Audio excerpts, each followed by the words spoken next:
Did you meet your band at sound progression as well? I did, yeah. So the whole effort was sound progression? Well, nearly. We put ourselves together. You put yourselves together. But like we would have known each other if it weren't for the sound progression community, like, you know. Community. Yeah, well, yeah, you know. Oh, I like that word. Hello, my name's Owen. I am a music mentor, sound progression. I'm currently doing the provisions here at St. MELLONS studio in the youth club. And you mentioned your band member in there is who? Jack Price. Jack Price. Voluntary mentor and guitarist. Yeah, you've got an upper hand on a lot of the other mentors as well, because you came from someone who was coming to sound progression and now you've transitioned into being a mentor. Yeah. You've got all of that knowledge.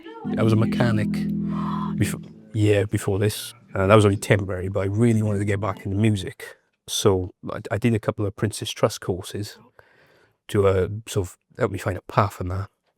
Through that, we found the name of sound progression at Grassroots. Yeah, we've been doing some duets, honestly, me and the amazing teacher. Would you say with your eagerness to want to be a part of it, they were like, okay, we're going to... Yes, yeah, okay. I wanted to be part of it so much. People don't realise, like, the potential and the connections are in that place, you know.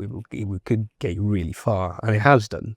I think an easier way to play is, so you know how you have your... Because you've got that apprentice title, you feel like you're still learning, whereas now, I will admit, there's a little bit of pressure. It's only a drive to, make young people happy, try and spark an interest, because, like, that's what it did for me, and I hope I can give that spark to someone else.